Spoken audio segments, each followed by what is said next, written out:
남편 등골 빼먹는 년. 짐 다 싸서 내놨으니까 다시는 오지 마라. 3박 4일 제주도 여행을 마치고 돌아온 저를 맞이한 건 통째로 바뀌어버린 현관 도어락이었습니다. 시어머니는 인터폰 너머로 쌍욕을 퍼붓고는 화면을 꺼버렸습니다. 비상계단에는 제 옷가지와 화장품이 싸구려 가방 2개에 쑤셔 넣어진 채 나뒹굴고 있었죠. 남편은 어머니를 말리기는커녕 동네 창피하니까 친정에 가 있으라며 비겁하게 전화를 끊었습니다. 저는 그날 다짐했습니다. 대신 휴대폰을 꺼내 조용히 녹음 버튼을 눌렀습니다. 그들은 몰랐을 겁니다. 그 집이 누구 이름으로 되어 있는지, 그 카드가 누구 돈으로 채워지고 있었는지, 그리고 그 남편이 제 카드로 다른 여자한테 무엇을 사주고 있었는지. 며칠 뒤 시어머니의 휴대폰에서 제 번호를 70번 넘게 누르게 될 줄은 더더욱 몰랐겠죠. 사연 시작하기 전에 구독을 꾹 눌러주세요. 오늘의 사연 시작합니다. 제주도에서 돌아오는 비행기 안에서 저는 내내 기분이 좋았습니다. 올해 칠순을 맞으신 아버지께서 성산 일출봉 꼭대기에 올라가셔서 아이처럼 웃으시던 모습이 자꾸 떠올랐거든요. 3박 4일이 어떻게 지나갔는지 모를 만큼 행복한 시간이었죠. 김포공항에 내려 짐을 찾고 양손 가득 선물 봉투를 들었습니다. 시어머니 드릴 한라봉 한 상자, 남편이 좋아하는 흑돼지 육포, 거기에 옥돔까지. 무거운 짐을 이리저리 바꿔들면서도 입꼬리가 올라갔습니다. 아파트 현관 앞에 도착한 건 저녁 7시쯤이었습니다. 엘리베이터에서 내려 익숙한 복도를 걸어가는데 현관문 앞에서 발이 딱 멈췄습니다. 도어락이 바뀌어 있었습니다. 분명 출발 전까지 은색 번호 버튼이 달린 도어락이었는데 지금 현관문에 붙어 있는 건 시커먼 색의 전혀 다른 기계였습니다. 원래 있던 자리에는 나사 구멍이 대여섯 개 뚫려 있었고 그 옆으로 드릴 자국이 지저분하게 남아 있었죠. 뭐야 이게? 저는 중얼거리며 비밀번호를 눌러봤습니다. B 하는 거부음만 돌아왔습니다. 한 번 더 눌렀습니다. B. 세 번째도 마찬가지였습니다. 손이 떨리기 시작했습니다. 저는 선물 봉투를 바닥에 내려놓고 도어폰 호출 버튼을 꾹 눌렀습니다. 잠시 뒤 작은 화면에 시어머니의 얼굴이 나타났습니다. 이숙자, 올해 68. 평소에도 인상이 험하신 분이었지만 화면 너머로 보이는 그 얼굴은 한 번도 본 적 없을 만큼 일그러져 있었습니다. 어머니, 저 지원이에요. 문이 안 열려서요. 도어락이 왜 이렇게... 시어머니가 화면 속에서 코웃음을 쳤습니다. 왜 이렇게는... 내가 바꿨으니까 그렇지. 네. 어머니, 무슨 말씀이세요? 남편 등골 빼먹으면서 친정 식구들이랑 제주도 놀러 다녀? 그 돈이 다 누구 돈인데? 시어머니가 화면 가까이 얼굴을 들이밀었습니다. 퉁퉁 부은 눈두덩이 위로 핏줄이 선명하게 보였죠. 짐은 다 싸서 비상계단 쪽에 내놨으니까 알아서 가져가. 다시는 이 문 앞에 얼씬도 하지 마라. 어머니, 딸깍. 인터폰이 꺼졌습니다. 저는 멍하니 까만 화면을 들여다봤습니다. 비상계단 문을 열었을 때 시멘트 바닥 위에 값싼 가방 2개가 나뒹굴고 있었습니다. 지퍼가 제대로 안 잠긴 틈 사이로 철 진한 겨울 코트 소매가 삐져나와 있었고 화장품 파우치에서 립스틱 하나가 굴러나와 계단 모서리에 걸려 있었습니다. 제 옷이었습니다. 제 물건이었습니다. 수십 년 동안 모은 것들이 마치 쓰레기 봉투처럼 아무렇게나 쑤셔 넣어져 차가운 콘크리트 바닥 위에 버려져 있었습니다. 가슴 한가운데서 뭔가가 뚝 하고 끊어지는 느낌이 들었습니다. 어머, 무슨 일이야? 등 뒤에서 목소리가 들렸습니다. 옆집 문이 열리더니 이웃집 아주머니가 고개를 내밀었죠. 그 순간 우리 집 현관문이 벌컥 열렸습니다. 시어머니가 슬리퍼를 질질 끌며 복도로 나오더니 이웃집 아주머니를 향해 손사래를 쳤습니다. 아이고, 신경 쓰지 마세요. 우리 며느리가 밖으로 싸돌아다녀서 내가 좀 혼을 내는 거예요. 집안일인데 뭘. 이웃집 아주머니의 눈이 동그래졌습니다. 저를 힐끗 보더니 어색한 표정으로 문을 닫았죠. 시어머니는 제 쪽을 돌아보지도 않고 다시 현관문 안으로 들어가 버렸습니다. 쾅 하고 문이 닫히는 소리가 복도 전체에 울렸습니다. 저는 주먹을 꽉 쥐었습니다. 손톱이 손바닥에 파고들었지만 아프지 않았습니다. 눈물도 나지 않았습니다. 대신 저는 주머니에서 휴대폰을 꺼냈습니다. 카메라를 켜고 새로 달린 도어락을 찍었습니다. 드릴 자국이 남은 문틀도 찍었습니다. 비상계단에 나뒹구는 가방 2개도, 바닥에 굴러다니는 립스틱도 하나도 빠짐없이 동영상으로 천천히 촬영했습니다. 그때 현관문 너머로 남편의 목소리가 들렸습니다. 엄마, 지원이 왔어? 복도에서 무슨 소리가 나던데. 박민환. 같은 나이, 올해 39. 방금 퇴근한 모양이었습니다. 왔긴 뭘 와. 내가 짐 다 싸서 내보냈어. 동네 창피하게 복도에서 서성거리고 있더라. 아, 엄마. 진짜 일단 지원이한테 전화 한번 할게. 잠시 뒤 제 휴대폰이 울렸습니다. 남편이었습니다. 여보세요. 야, 지원아. 엄마가 좀 화가 나셨나 본데 일단 오늘은 친정에 가 있어. 내가 나중에 엄마 좀 달래볼게. 뭐라고? 동네 사람들 다 보는데 복도에서 이러면 창피하잖아. 일단 가 있으라고. 저는 전화기를 귀에서 떼고 화면을 내려다봤습니다. 통화 시간이 째깍째깍 올라가고 있었죠. 알았어.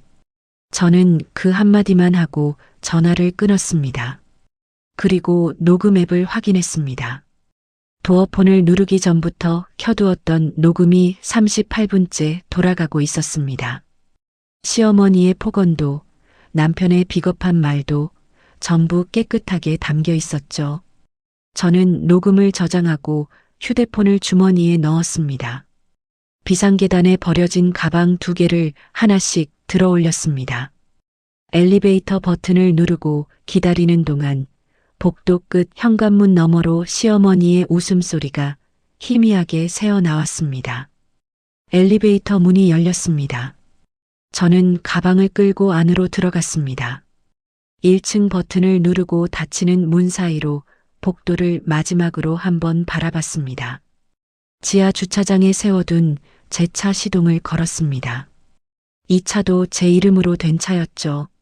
아파트 단지를 빠져나가 큰 도로에 올라서자 머릿속이 오히려 맑아졌습니다.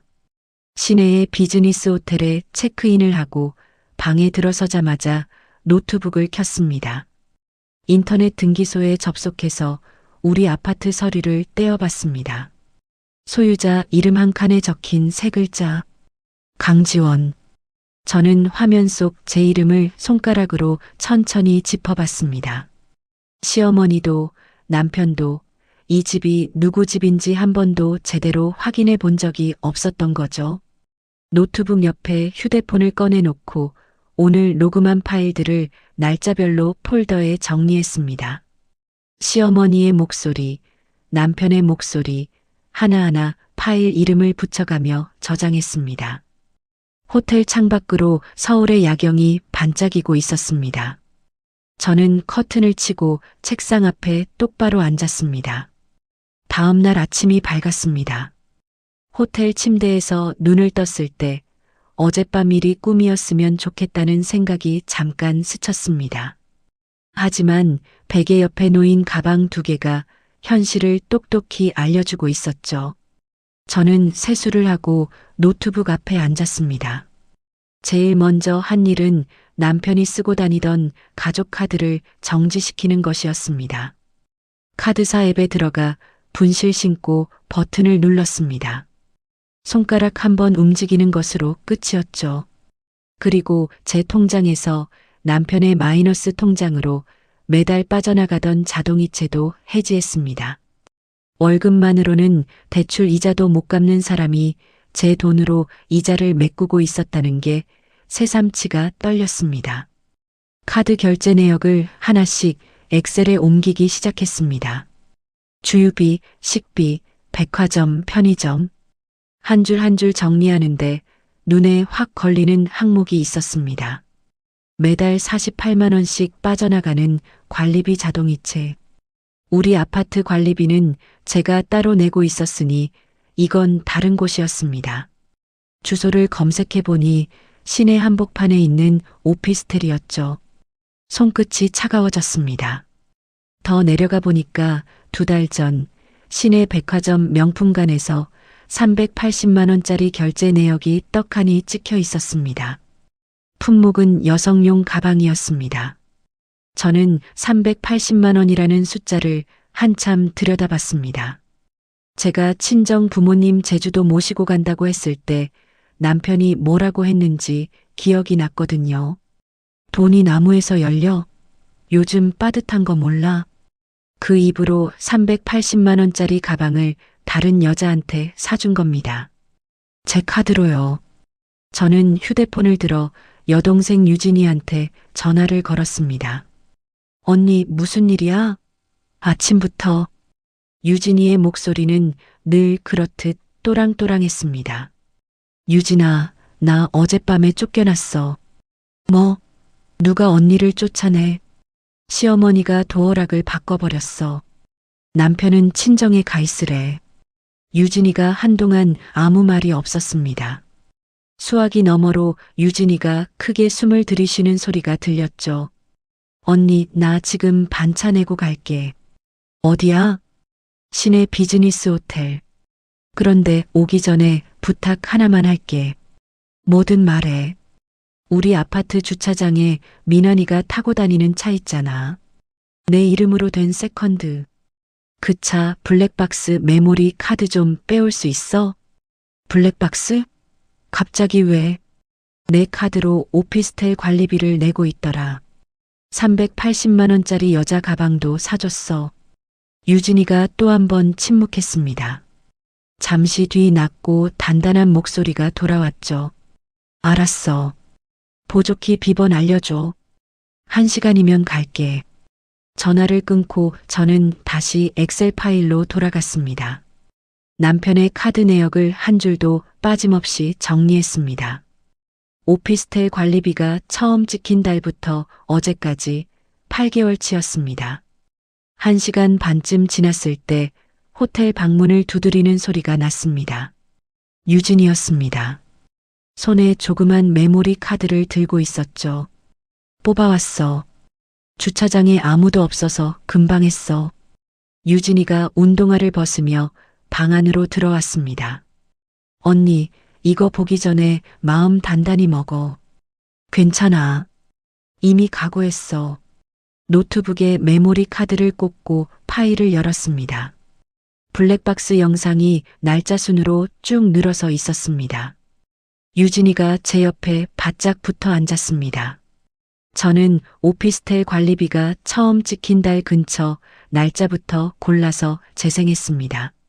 차 안이 화면에 잡혔습니다.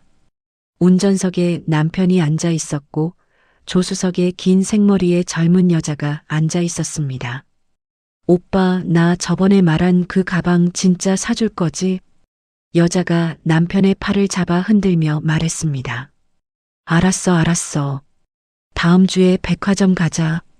카드 한도 빵빵하니까 걱정 마. 남편이 여자의 머리카락을 쓸어넘기며 대답했습니다. 저는 화면에서 눈을 떼지 않았습니다. 유진이가 제 손을 꽉 잡았지만 저는 느끼지 못했습니다. 영상 속에서 남편이 여자의 볼에 입을 맞추며 말했습니다. 지아야, 이번 달 관리비도 내가 넣어놓을게.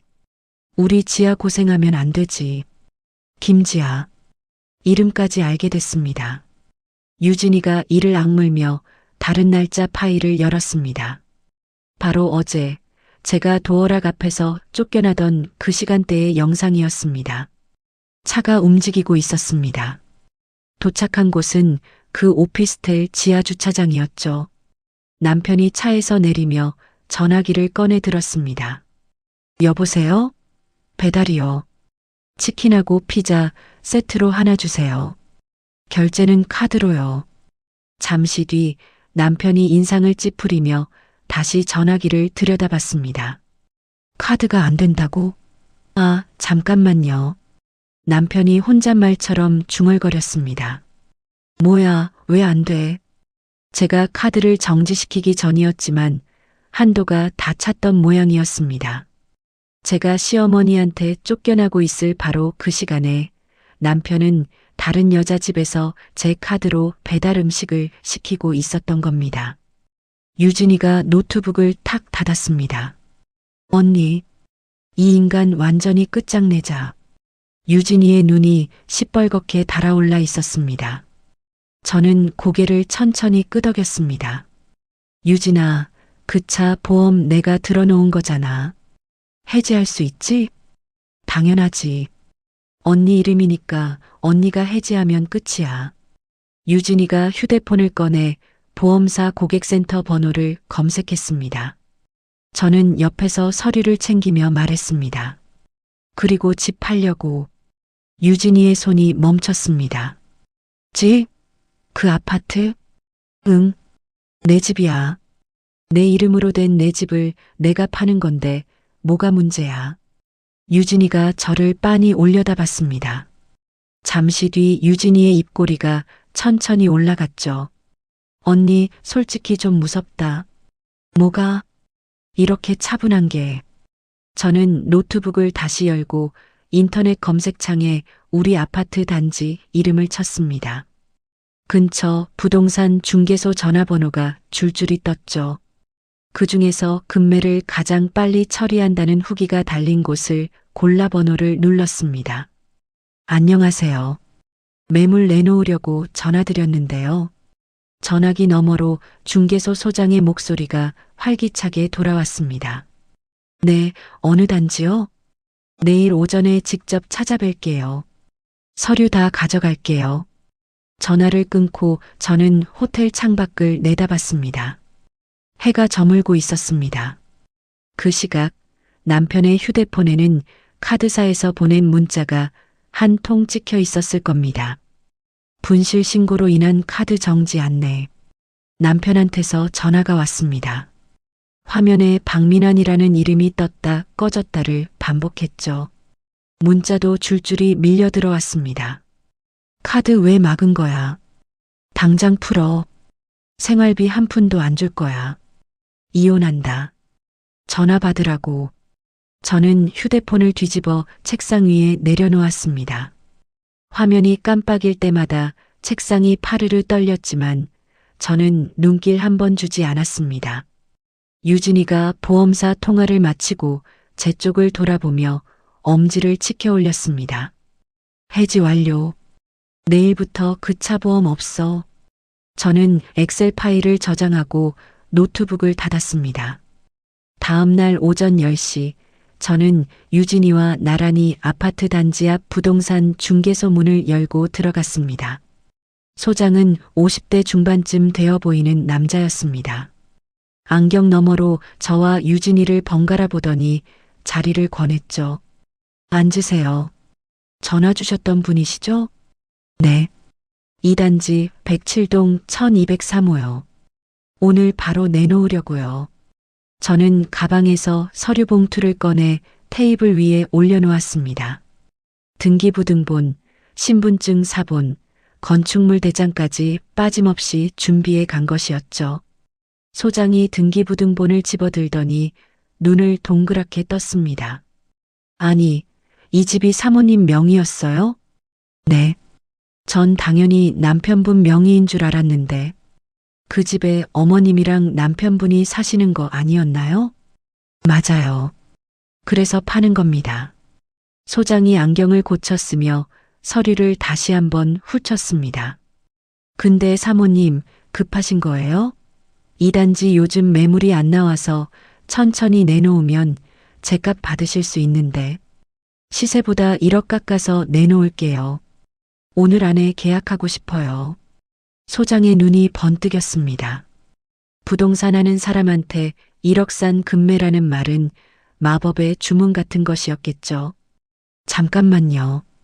딱 맞는 분이 한 분 계시는데 소장이 허겁지겁 휴대폰을 꺼내 어딘가에 전화를 걸었습니다. 김 사장님, 나 한솔부동산이야. 107동 12층 금매 나왔어. 1억 사. 응, 진짜야. 지금 바로 와봐. 전화를 끄는 소장이 손뼉을 탁 치며 말했습니다. 금방 오신대요. 이분이 낡은 집 사서 안을 싹 뜯어 고친 다음에 되파는 분인데 이 단지 매물 나오면 꼭 알려달라고 해놓으셨거든요. 1시간도 안 돼서 부동산 문이 열렸습니다. 회색 점퍼를 입은 40대 남자가 성큼성큼 들어오더니 소장에게 고개를 까딱하고는 테이블 위 서류를 집어들었습니다. 등기부등본을 훑어보고 건축물 대장을 확인하고 저한테 신분증을 대조하더니 고개를 끄덕였습니다. 가격 좋네요. 대신 조건이 있는데 매수자가 점퍼 주머니에서 명함을 꺼내 테이블 위에 놓으며 말했습니다. 안에 살고 있는 분들 내보내는 건 제가 알아서 할게요. 계약하고 잔금 치르는 대로 바로 철거 들어갈 겁니다. 그래도 괜찮으시죠? 괜찮습니다. 저는 단 1초도 망설이지 않았습니다. 매수자가 자리에 앉더니 소장에게 계약서를 뽑아달라고 했습니다. 소장이 프린터에서 계약서를 뽑아오는 동안 매수자는 휴대폰으로 어딘가에 송금을 했죠. 계약금 1억 보냈습니다. 확인해 보세요. 제 휴대폰에 입금 알림이 떴습니다. 저는 화면을 확인하고 고개를 끄덕였습니다. 유진이가 옆에서 계약서 내용을 한 줄 한 줄 꼼꼼하게 읽어봤습니다.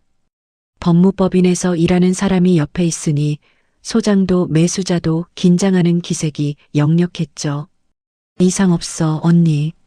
유진이가 고개를 끄덕이자 저는 계약서에 도장을 찍었습니다. 잉크가 마르기도 전에 저는 휴대폰을 꺼내 아파트 관리사무소에 전화를 걸었습니다. 안녕하세요. 107동 1203호 소유주 강지원입니다. 제 명의로 등록된 차량 주차 등록 말소해 주시고요. 세대 출입카드도 전부 정지해 주세요. 관리사무소 직원이 되물었습니다. 네, 전부 다요? 네, 전부 다요. 전화를 끊자 유진이가 제 팔을 톡톡 쳤습니다. 언니, 그 인간 회사 차 가지러 가자. 오후 되면 주차장에 사람 많아져. 저는 소장에게 인사를 하고 부동산을 나섰습니다. 유진이가 운전하는 차를 타고 남편 회사 근처로 이동했죠. 남편 회사 건물 옆 지상 주차장에 도착하니 제 이름으로 된 흰색 차가 한 구석에 세워져 있었습니다.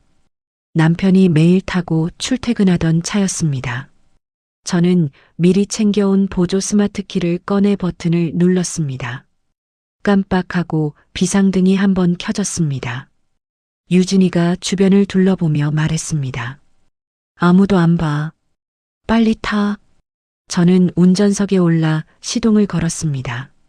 사이드 미러로 회사 건물 입구를 한번 봤습니다. 남편은 저 안에서 아무것도 모른 채 일하고 있겠죠. 유진이 차를 앞세우고 저는 뒤를 따라 주차장을 빠져나왔습니다. 2대의 차가 나란히 큰 도로에 올라섰습니다. 유진이한테서 전화가 왔습니다. 언니, 그 인간 퇴근하고 주차장 가면 완전 멘붕이겠다. 몰라. 내 차니까.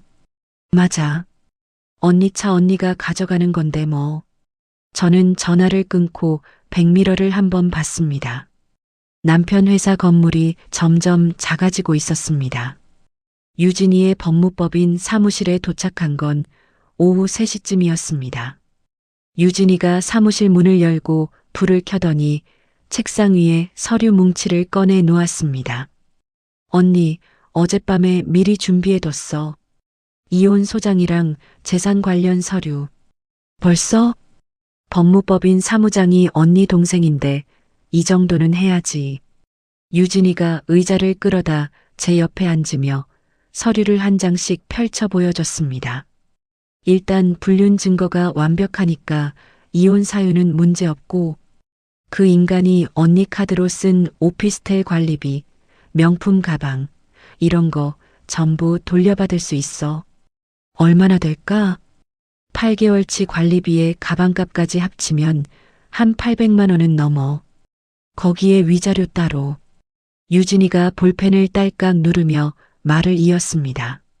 그리고 그 인간 월급이랑 퇴직금 못 빼돌리게 미리 묶어놔야 해. 내일 아침에 바로 법원에 접수할게. 저는 유진이가 준비한 서류에 하나씩 서명을 했습니다. 펜을 움직일 때마다 마음이 단단해지는 것이 느껴졌죠. 아, 그리고 유진이가 책상 서랍에서 갈색 봉투를 하나 꺼냈습니다. 김지아, 그 여자 오피스텔 주소로 내용 증명이랑 위자료 청구서 보낼 거야. 내일 아침 특급 우편으로. 유진이가 봉투를 톡톡 두드리며 눈을 가늘게 떴습니다. 언니, 이거 받는 순간 그 여자 얼굴 볼만할 거야. 저는 서류를 다 챙기고 사무실 창밖을 내다봤습니다. 해가 뉘엿뉘엿 넘어가고 있었습니다. 바로 그 시각 퇴근한 남편이 텅 빈 주차 구역 앞에 서 있었을 겁니다. 공동현관 출입카드가 먹통이 되어 경비실 앞에서 실랑이를 벌이고 있었을지도 모르죠. 저는 호텔로 돌아가는 택시 안에서 눈을 감았습니다.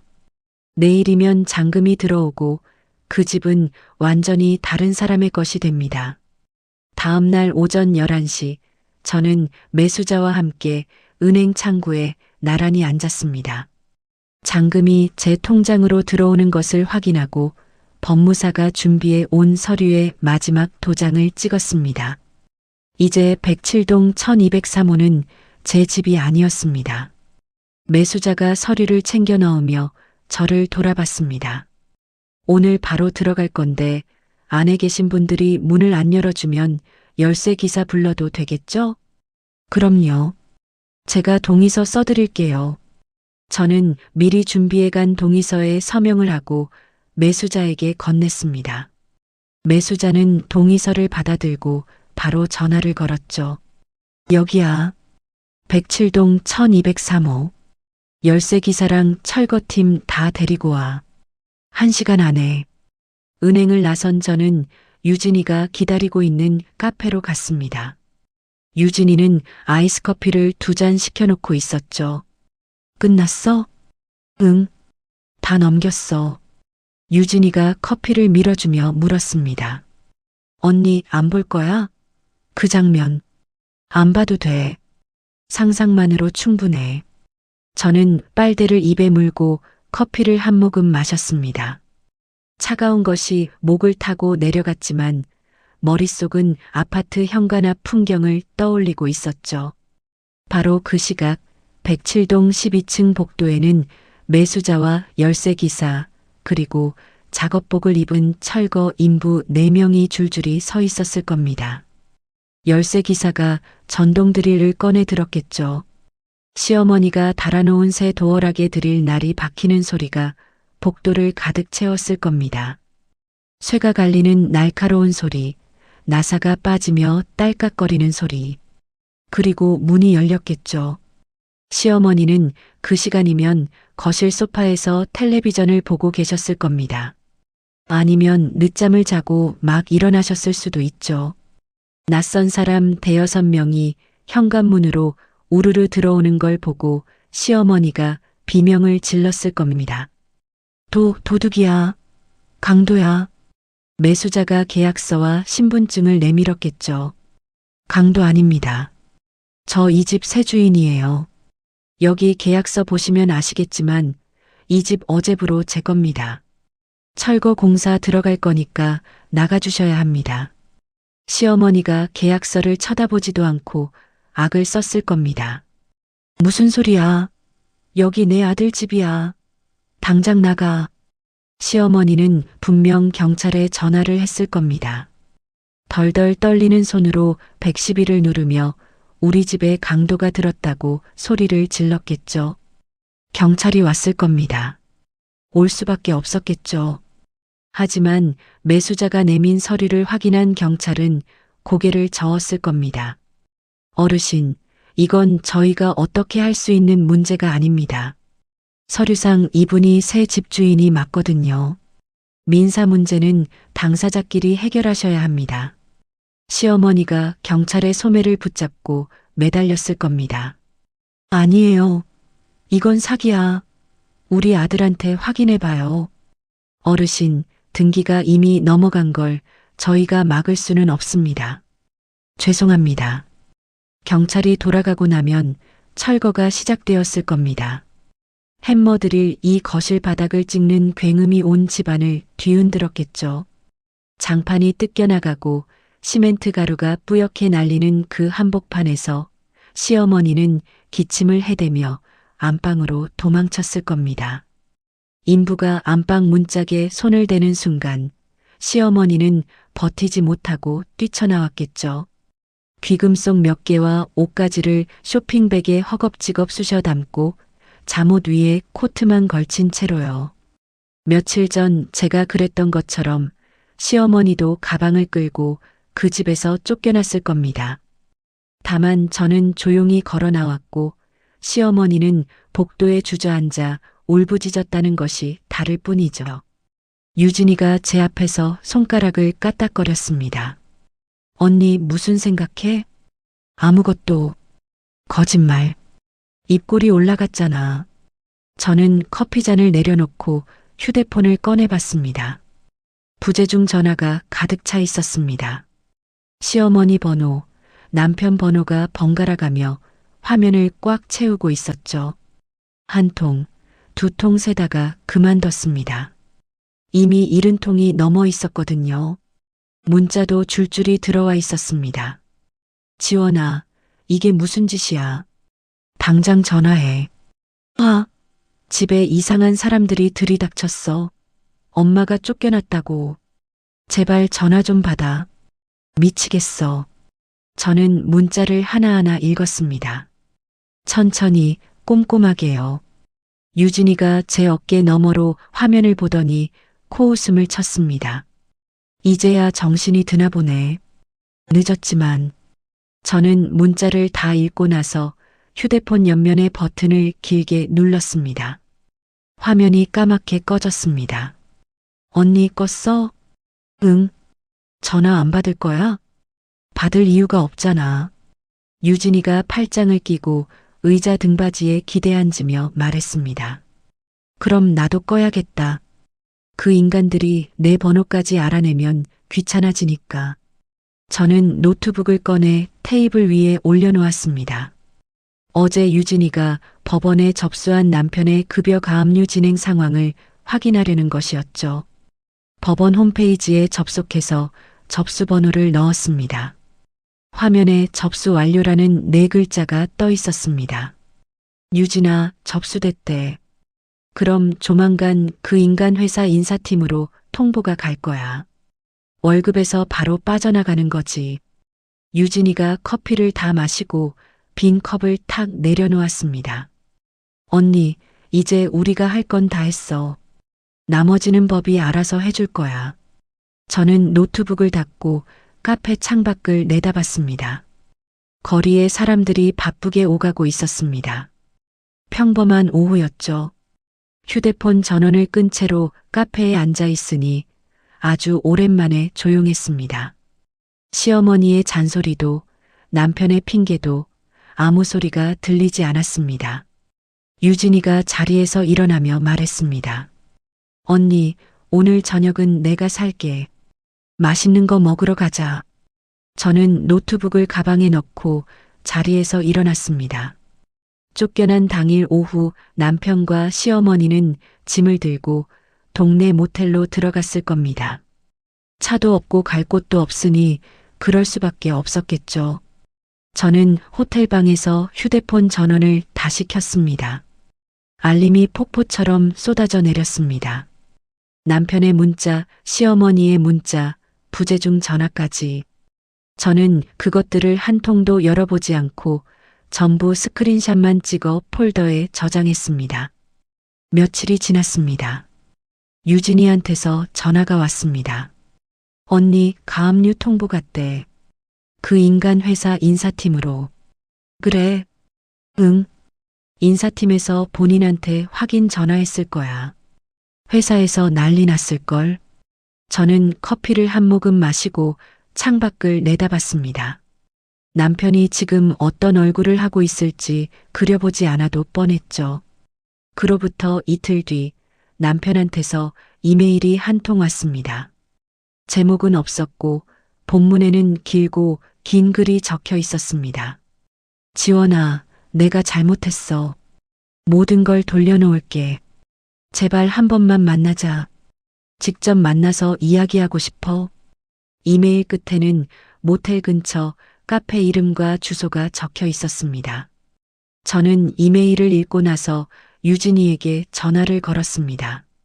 유진아, 그 인간이 만나자고 하는데 언니 혼자 가면 안 돼. 나도 같이 갈게. 그러려고 전화한 거야. 언제? 내일 오후 2시. 모텔 근처 카페래. 유진이가 잠시 뜸을 들이더니 말했습니다. 언니 서류 다 챙겨가. 협의 이혼 서류랑 공증 서류. 그 자리에서 끝내자. 다음 날 오후 1시 40분, 저는 유진이와 함께 카페에 먼저 도착했습니다. 구석 자리에 나란히 앉아 서류 봉투를 테이블 밑에 올려놓았죠. 2시가 조금 넘어서 카페 유리문이 열렸습니다. 남편이 먼저 들어왔습니다. 불과 며칠 사이에 사람이 이렇게 달라질 수 있구나 싶었습니다. 광대뼈가 불쑥 튀어나와 있었고 눈 밑에 시커먼 그늘이 내려앉아 있었죠. 면도를 안 한 턱에 수염이 거칠게 자라나 있었고 구겨진 셔츠에서 빨지 않은 옷 냄새가 풍겼습니다. 남편 뒤로 시어머니가 따라 들어왔습니다. 코트 안에 잠옷바지가 그대로 보였고 부은 눈으로 카페 안을 두리번거리다가 저를 발견하고는 터벅터벅 걸어왔습니다. 2 사람이 제 맞은편에 앉았습니다. 남편이 고개를 숙인 채 입을 열려는 순간 저는 서류 봉투를 테이블 위로 꺼내 올렸습니다. 봉투 안에서 사진을 한 장 한 장 꺼내 테이블 위에 늘어놓았습니다. 블랙박스에서 캡처한 사진이었죠.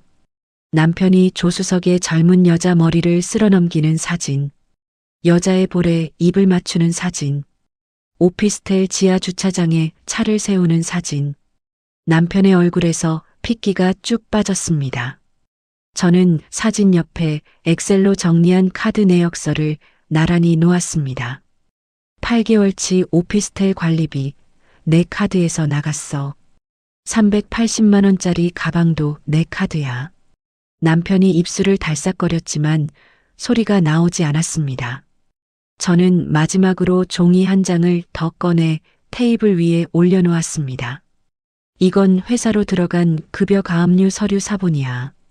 이미 접수 끝났어. 남편이 떨리는 손으로 서류를 집어들었습니다.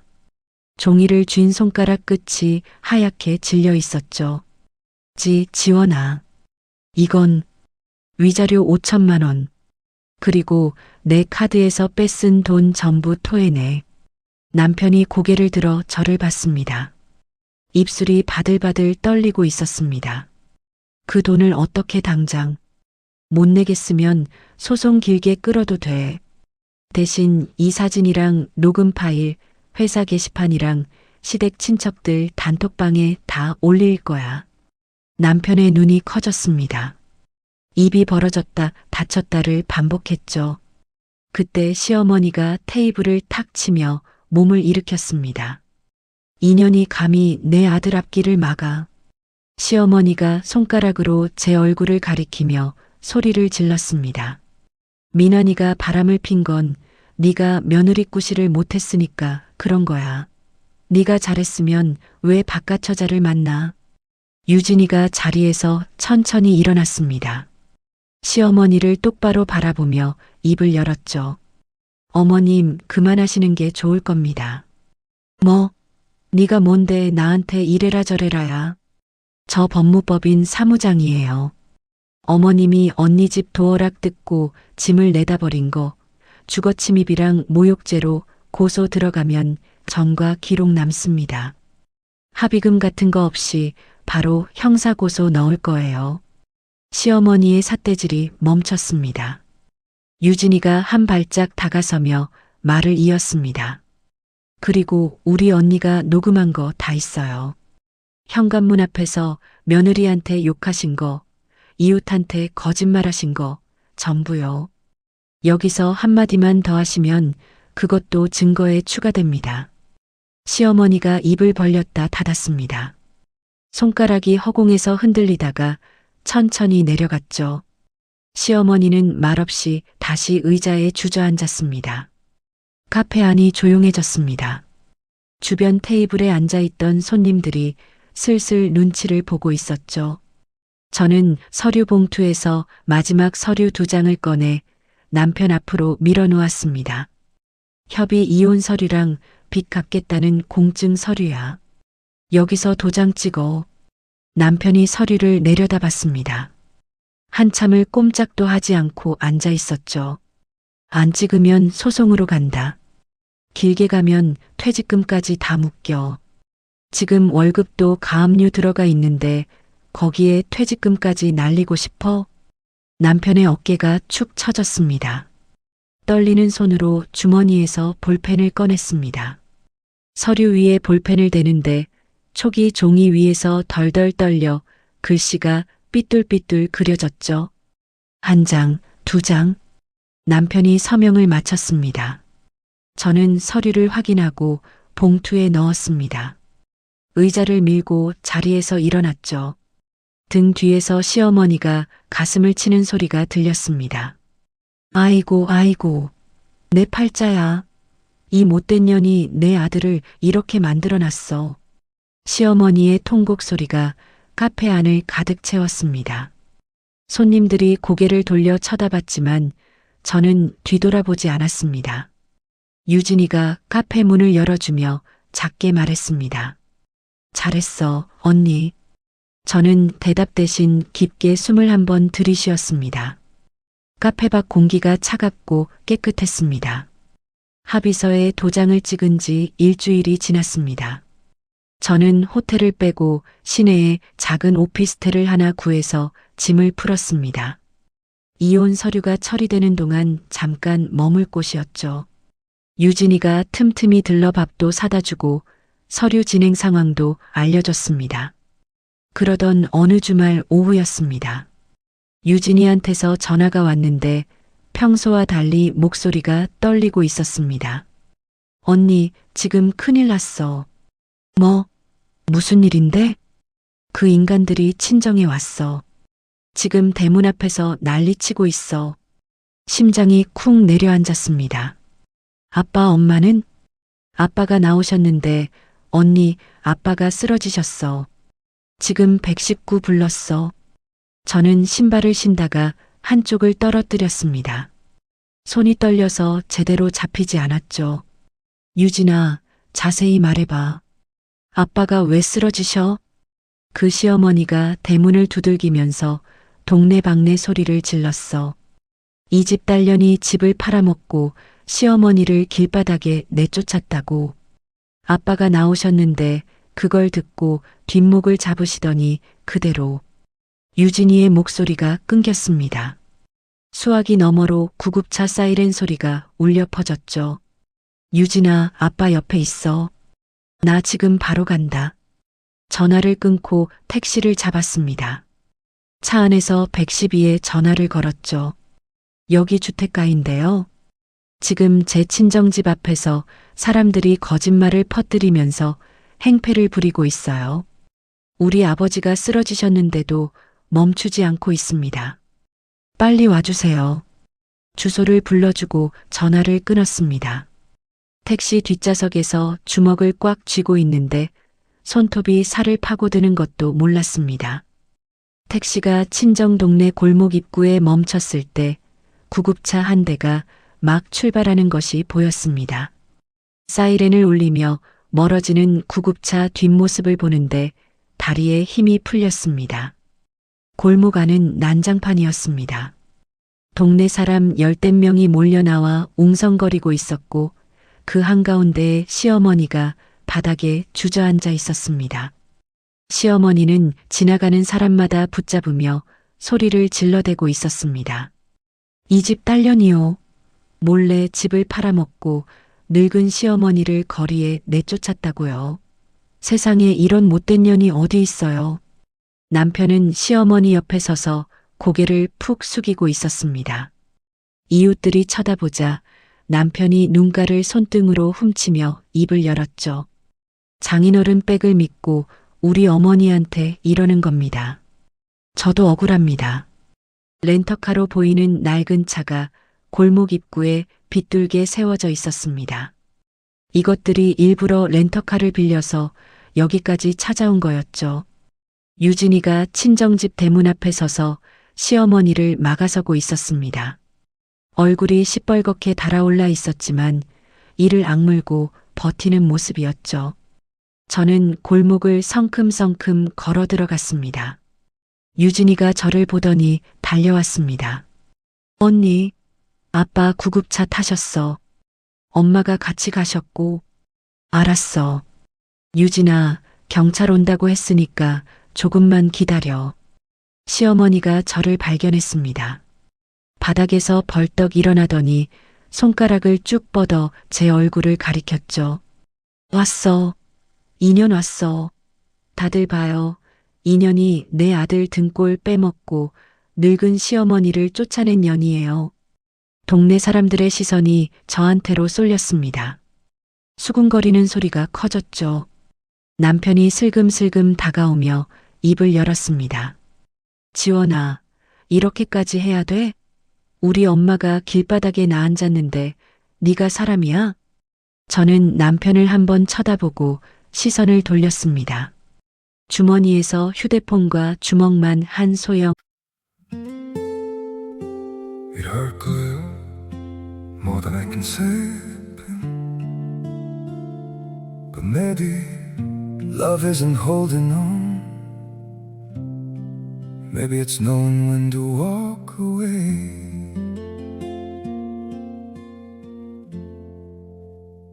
We try to hold what we're slipping through, like sand running from our hands. Every promise started losing shape. We couldn't be what we once planned. Your eyes would look right through mine, like you were already gone. We stayed too long in a fading light, trying to prove we still. It hurt good, more than I can say. But maybe love isn't holding on. Maybe it's knowing when to walk away.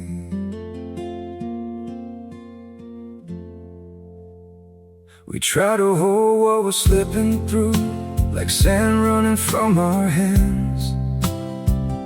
Every promise started losing shape.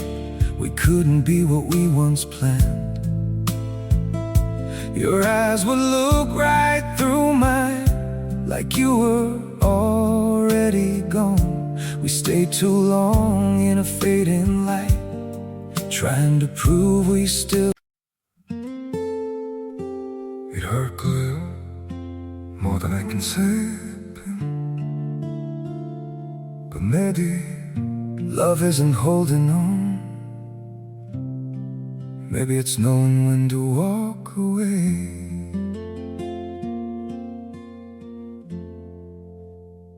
We try to hold what we're slipping through, like sand running from our hands. Every promise started losing shape. We couldn't be what we once planned. Your eyes would look right through mine, like you were already gone. We stayed too long in a fading light, trying to prove we still. 이럴 거야 more than I can say. But maybe love isn't holding on. Maybe it's knowing when to walk away.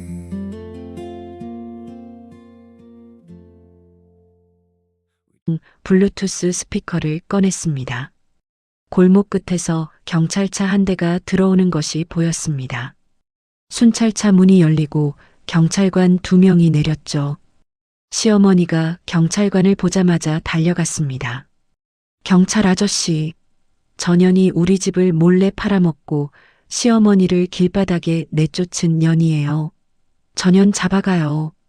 경찰관이 양쪽을 번갈아 보며 상황을 파악하려 했습니다. 저는 경찰관 앞으로 걸어가 또박또박 말했습니다. 저 사람들이 거짓말을 퍼뜨리면서 소란을 피워서 제 아버지가 쓰러지셨습니다. 지금 구급차로 실려가셨어요. 진실이 뭔지 제가 보여드릴게요. 저는 스피커를 켜고 휴대폰을 연결했습니다. 볼륨을 최대로 올렸죠. 첫 번째 파일을 재생했습니다. 골목에 남편의 목소리가 선명하게 울려 퍼졌습니다. 지아야, 마누라 카드 한도 빵빵하니까 걱정 마. 다 시켜 먹자. 이어서 여자의 웃음소리가 섞인 남편의 목소리가 또 나왔습니다. 엄마, 늙으면 요양원 보내면 되지 뭘. 그때쯤이면 돈도 충분할 거야. 동네 사람들 사이에서 탄식이 터져 나왔습니다. 시어머니의 얼굴이 하얗게 굳었죠. 남편이 스피커를 향해 달려들었습니다. 꺼. 당장 그거 꺼. 유진이가 남편 앞을 가로막고 팔을 벌렸습니다. 손대지 마. 건드리면 바로 폭행으로 추가 고소야. 남편이 유진이한테 막혀 발을 동동 굴렀습니다. 저는 두 번째 파일을 재생했습니다. 시어머니의 목소리가 스피커에서 쏟아져 나왔습니다. 남편 등골 빼먹는 년. 짐 다 싸서 내놨으니까 다시는 오지 마라. 이 집 딸년이 밖으로 싸돌아다녀서 내가 쫓아내는 거예요. 동네 사람들이 시어머니를 돌아봤습니다. 아까까지 시어머니 편을 들어주던 이웃 아주머니가 고개를 절레절레 흔들었죠. 아니, 바람 피운 건 아들이면서 며느리를 쫓아냈어? 시어머니가 요양원 보내버린다는데 저러고 있었네. 아버지까지 쓰러뜨리고 이 사람들이 진짜. 동네 사람들의 시선이 완전히 뒤집어졌습니다. 방금까지 불쌍한 시어머니라고 생각했던 사람들이 이제는 얼굴을 찌푸리며 손가락질을 하기 시작했죠. 시어머니가 휘청거리며 남편을 돌아봤습니다. 눈이 부릅떠져 있었습니다. 미나나, 내가 바람을 피웠어? 그것도 마누라 돈으로? 남편이 고개를 돌리며 입을 다물었습니다. 이 자식이. 시어머니가 남편의 등짝을 내리쳤습니다. 내가 바람을 피워서 이 꼴이 난 거야. 네 때문에 내가 길바닥에 나앉은 거라고. 남편이 시어머니의 손을 피하며 뒷걸음질 쳤습니다. 엄마, 여기서 이러지 마. 네가 나한테 요양원을 보내. 애미를 요양원에 쳐넣어. 시어머니가 남편의 셔츠 깃을 움켜잡았습니다. 남편이 시어머니의 손을 뿌리치자 시어머니가 비틀거리며 주저앉았죠. 경찰관 2명이 달려들어 둘 사이를 갈라놓았습니다. 저는 경찰관에게 다가가 또박또박 말했습니다. 이 사람들을 거짓말로 명예를 훼손한 것과 동네 소란, 그리고 무단으로 집에 들어온 것까지 전부 고소하겠습니다. 경찰관이 고개를 끄덕이며 수첩을 꺼냈습니다. 시어머니와 남편이 서로 소리를 지르고 밀치는 것을 경찰관들이 제지했습니다. 순찰차 뒷문이 열렸고 두 사람이 차 안으로 밀려 들어갔습니다. 순찰차가 골목을 빠져나갈 때 시어머니의 울음소리가 차 안에서 새어나왔습니다. 저는 그 소리를 등 뒤로 흘려보내며 유진이를 돌아봤습니다. 병원 가자. 아빠한테. 유진이가 고개를 끄덕이고 제 손을 잡았습니다. 유진이의 손도 떨리고 있었죠. 병원 응급실에 도착하니 어머니가 복도 의자에 앉아 계셨습니다. 두 손을 꼭 모으고 고개를 숙이고 계신 모습이 멀리서도 보였죠. 엄마. 어머니가 고개를 드셨습니다. 눈가가 벌겋게 부어 있었습니다. 지원아, 유진아. 아빠 어떠세요? 의사 선생님이 크게 위험하진 않다고 했어. 혈압이 갑자기 올라서 그런 거래. 지금 안정 취하고 계셔. 저는 그제야 다리에 힘이 풀려 어머니 옆에 털썩 앉았습니다. 엄마, 죄송해요. 저 때문에 아빠가. 어머니가 제 손을 꽉 잡으셨습니다. 무슨 소리야? 네 잘못이 아니지. 그 사람들이 갑자기 찾아와서 그런 건데. 유진이가 어머니 반대편에 앉으며 물었습니다. 엄마, 처음에 어떻게 된 거야? 내가 도착했을 때는 이미 아빠가 쓰러지신 뒤였거든. 어머니가 눈을 감고 천천히 입을 여셨습니다. 낮잠 주무시다가 대문 두드리는 소리에 아빠가 먼저 나가셨어. 나는 부엌에 있었는데 밖에서 고함 소리가 들려서 나가보니까 그 시어머니라는 분이 바닥에 앉아서 우리 집 딸년이 집을 팔아먹었다고 소리를 지르고 있더라고. 어머니의 목소리가 가늘게 떨렸습니다. 아빠가 무슨 소리냐고 하시니까 그 사위라는 사람이 장인어른 백을 믿고 이런다면서 눈물까지 짜는 거야. 동네 사람들이 다 나와서 보고 있는데 아빠가 그걸 보시더니 뒷목을 잡으시고 어머니가 말을 잇지 못하셨습니다. 유진이가 어머니의 등을 쓸어들이며 말했습니다. 엄마, 괜찮아. 경찰이 데려갔어. 이제 안 와. 저는 복도 창밖을 바라봤습니다. 해가 지고 있었습니다. 아버지가 쓰러지셨다는 말을 들었을 때부터 가슴 한가운데서 끓어오르던 것이 아직도 식지 않고 있었죠. 1시간쯤 지나서 의사가 나왔습니다. 보호자분이시죠? 많이 놀라셨겠지만 큰 문제는 아닙니다. 혈압이 급격하게 올라서 일시적으로 쓰러지신 건데 지금은 안정되셨어요. 하루 정도 경과를 보고 퇴원하셔도 됩니다. 감사합니다. 병실로 들어가니 아버지가 침대에 누워 계셨습니다. 팔에 링거줄이 꽂혀 있었고 얼굴이 창백하셨죠. 아빠. 아버지가 눈을 뜨셨습니다. 저를 보시더니 힘없이 웃으셨죠. 왔어, 지원아. 아빠, 몸은 좀 어떠세요? 괜찮다. 별거 아니야. 아버지가 링거줄이 꽂힌 손을 들어 제 머리를 쓰다듬으셨습니다. 아빠 걱정은 하지 마. 네가 고생이 많았구나. 그 한마디에 참고 있던 눈물이 터졌습니다. 아버지 손을 잡고 고개를 숙이는데 눈물이 뚝뚝 떨어져 이불 위에 얼룩을 만들었죠. 유진이도 침대 반대편에서 코를 훌쩍거렸습니다. 아빠, 나도 있어. 그래, 우리 유진이도 왔네. 아버지가 유진이의 손도 잡으셨습니다. 울지 마라, 둘 다. 아빠는 멀쩡해. 어머니가 병실 문 앞에 서서 우리 셋을 바라보고 계셨습니다. 눈물을 닦으시면서도 입가에 안도하는 기색이 살짝 비쳤죠. 밤이 깊어지자 어머니와 유진이를 먼저 보냈습니다. 저는 아버지 곁에 남아 간이의자에 앉았죠.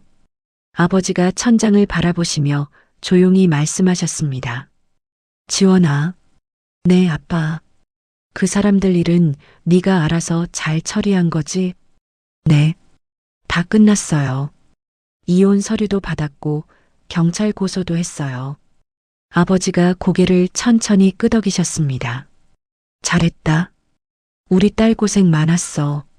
아빠야말로 고생하셨죠. 죄송해요, 진짜. 사과하지 마라. 네 잘못이 아닌 걸 왜 네가 사과를 해? 아버지가 돌아누우시며 말씀하셨습니다. 이제 됐으니까 푹 자. 내일 아빠 퇴원하면 맛있는 거 먹으러 가자. 네, 아빠. 아버지가 눈을 감으셨습니다. 곧 고른 숨소리가 들려왔죠. 저는 간이의자 등받이에 머리를 기대고 휴대폰을 꺼냈습니다. 유진이한테서 문자가 와 있었습니다. 언니, 파출소에서 연락 왔어. 그 둘 줘서 작성하고 나왔대. 시어머니가 파출소에서도 소리를 질러서 경찰들이 혀를 찼다더라. 저는 문자를 읽고 휴대폰을 무릎 위에 내려놓았습니다. 다음 문자가 또 왔습니다. 그리고 김지아 위자료 소송 결과 곧 나온대. 변호사님이 거의 확정적이래. 저는 짧게 답장을 보냈습니다. 고마워 유진아. 오늘 수고했어. 푹 자. 휴대폰을 주머니에 넣고 아버지의 잠든 얼굴을 바라봤습니다. 링거줄 아래로 아버지의 가슴이 천천히 오르내리고 있었습니다. 저는 아버지의 이불을 끌어올려 어깨까지 덮어드렸습니다. 병실 창으로 가로등 불빛이 길게 들어와 바닥에 줄무늬를 만들고 있었죠. 간이의자가 딱딱했지만 상관없었습니다. 아버지 곁에 있다는 것만으로 충분했으니까요. 아버지는 다음 날 무사히 퇴원하셨습니다. 병원 현관을 나서시면서 기지개를 한번 크게 켜시더니 멀쩡하다고 호들갑 떨지 말라고 하셨죠. 그 뒤로 몇 주 동안 법원에서 소식이 하나둘 날아왔습니다. 먼저 남편이 제 카드로 쓴 돈을 돌려내라는 소송에서 졌습니다. 오피스텔 관리비 8개월치 380만 원짜리 가방값 이것저것 합쳐서 법원이 전액 돌려주라고 판결을 내렸죠. 위자료 소송도 끝났습니다. 블랙박스 영상과 카드 내역이 워낙 명백했으니 남편이 버틸 재간이 없었을 겁니다. 상간녀 김지아한테도 위자료 판결이 나왔습니다. 유진이가 전화로 알려줬죠. 언니, 김지아 위자료 확정됐어. 그 여자 변호사도 안 구하고 법원에 나타나지도 않았대. 도망간 거야? 글쎄, 판결문 받으면 어차피 돈은 물어내야 하니까. 도망가 봐야 소용없지. 유진이가 웃으며 말을 이었습니다. 아, 그리고 시어머니 명예훼손건. 벌금형 나왔어. 몇백만 원. 벌금을 낼 돈은 있으려나. 글쎄, 그건 그쪽 사정이지 뭐. 시어머니의 명예훼손 고소까지 마무리되자 유진이와 변호사가 남편 쪽에서 걸어온 재산분할 청구도 깔끔하게 막아냈습니다. 아파트는 처음부터 제 돈으로 산 제 명의였고 쇼핑몰 사업도 결혼 전부터 제가 혼자 키운 것이었으니 남편이 손 벌릴 구석이 없었죠. 이혼 신고가 완료된 날 저는 친정으로 갔습니다. 아버지가 거실 소파에 앉아 텔레비전을 보고 계셨습니다. 안색이 많이 좋아지셔서 마음이 놓였죠. 아빠, 왔어, 지원아. 밥 먹었어? 아직이요. 엄마가 부엌에서 된장찌개 끓이고 있어. 같이 먹자. 저는 아버지 옆에 앉았습니다. 가방에서 서류를 한 장 꺼내 아버지 앞에 놓았죠. 아빠, 다 끝났어요. 이혼 신고 완료됐어요. 아버지가 서류를 내려다보셨습니다. 한참 동안 아무 말씀이 없으셨죠. 고생했다, 우리 딸. 아버지가 서류를 접어 테이블 위에 올려놓으시며 말씀하셨습니다. 이제 네 인생만 살아라. 아빠는 그것만 바라면 돼. 부엌에서 어머니가 국자를 들고 나오셨습니다. 지원이 왔어? 어서 손 씻고 와. 유진이도 온다고 했는데 곧 올 거야. 잠시 뒤 현관문이 열리며 유진이가 씩씩하게 들어왔습니다. 나왔다? 배고파 죽겠어. 네 식구가 둘러앉아 된장찌개를 먹었습니다. 유진이가 연신 밥을 퍼먹으며 아버지한테 반찬 투정을 하고 어머니가 유진이 머리를 한 대 치시고 아버지가 껄껄 웃으셨습니다. 밥을 먹다가 눈물이 핑 돌았습니다. 이런 평범한 저녁 식사가 얼마나 오랜만인지 모르겠더라고요. 시댁 눈치를 보느라 명절에도 제대로 못 왔었으니까요. 그 뒤로 몇 달이 흘렀습니다. 저는 오피스텔에 작은 사무실을 차리고 온라인 쇼핑몰 일에 매달렸습니다. 결혼 생활 내내 시댁 살림에 치이면서도 놓지 않았던 사업이었죠. 시어머니 밥상 차리랴, 남편 뒷바라지하랴, 새벽에 겨우 시간을 쪼개서 컴퓨터 앞에 앉았던 날들이 떠올랐습니다. 이제는 하루 종일 사업에만 집중할 수 있었습니다. 거래처를 새로 뚫고 상품 구성을 바꾸고 새벽까지 포장을 하기도 했죠. 석 달 만에 매출이 3배로 뛰었습니다. 유진이가 사무실에 놀러 와서 매출 화면을 보더니 휘파람을 불었습니다. 언니 대박이다. 진짜 이러다 건물주 되겠어. 건물주는 무슨.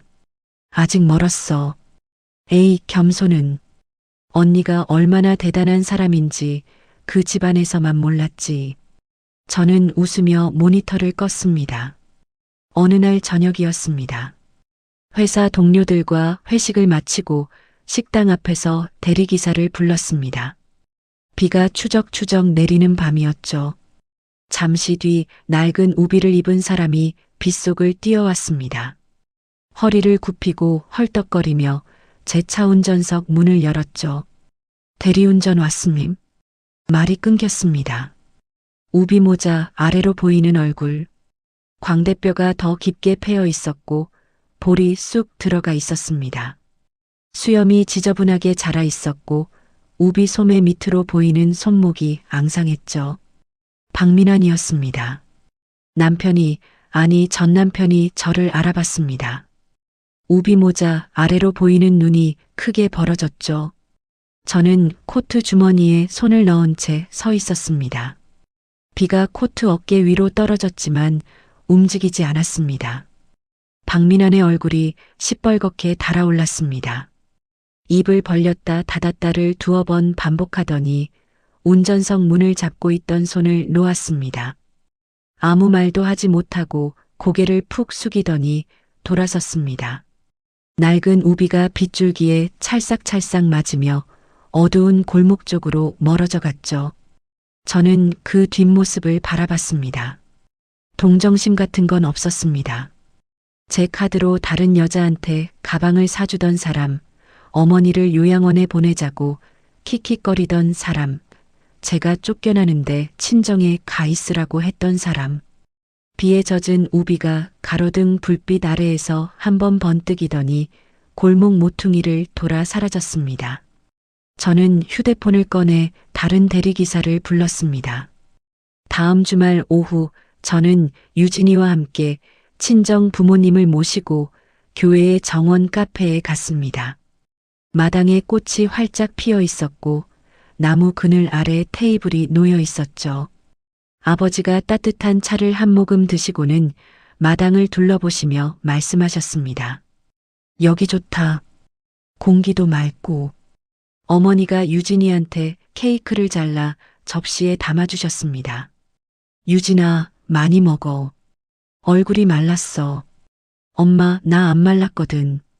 이게 원래 내 얼굴이야. 뭐가 원래 얼굴이야. 밥을 제대로 먹어야지. 유진이가 볼을 부풀리며 케이크를 한 입 크게 베어 물었습니다. 아버지가 웃으셨고 어머니도 웃으셨죠. 저는 찻잔을 2손으로 감싸 쥐고 가족들의 얼굴을 하나하나 바라봤습니다. 아버지의 주름진 눈과 어머니의 잔잔한 미소, 유진이의 빵빵한 볼, 따뜻한 차, 김이 손가락 사이로 모락모락 올라왔습니다. 강지원. 제 이름 석자가 다시 온전히 제 것이 된 기분이었습니다. 여러분, 지원 씨의 기가 막힌 이야기 어떠셨나요? 누군가는 말할지도 모릅니다. 너무 매정한 거 아니냐고, 시어머니한테 한 번쯤은 기회를 줄 수도 있지 않았냐고요. 하지만 생각해 보세요.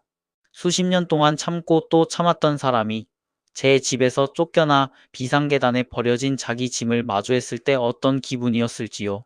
지원이는 울면서 매달리지 않았습니다. 소리 지르며 싸우지도 않았죠. 대신 자기 이름으로 된 것들을 하나씩 되찾아왔을 뿐입니다. 집도, 차도, 카드도 전부 처음부터 지원이의 것이었습니다. 그걸 당연하게 여기며 기생하던 사람들이 어느 날 갑자기 모든 것을 잃었을 때 비로소 깨달은 거죠. 그동안 자기들이 누리고 있던 것이 누구의 희생 위에 서 있었는지를요. 세상에 영원한 호구는 없습니다. 오늘 이 이야기를 들으시는 분들 중에 혹시 지금 참고 계신 분이 있다면 이 한마디만 기억해 주세요. 당신의 이름으로 된 인생은 당신만이 지킬 수 있습니다. 이야기를 끝까지 들어주신 분이 계시다면 잘 들었다고 댓글 하나만 남겨주세요. 감사합니다.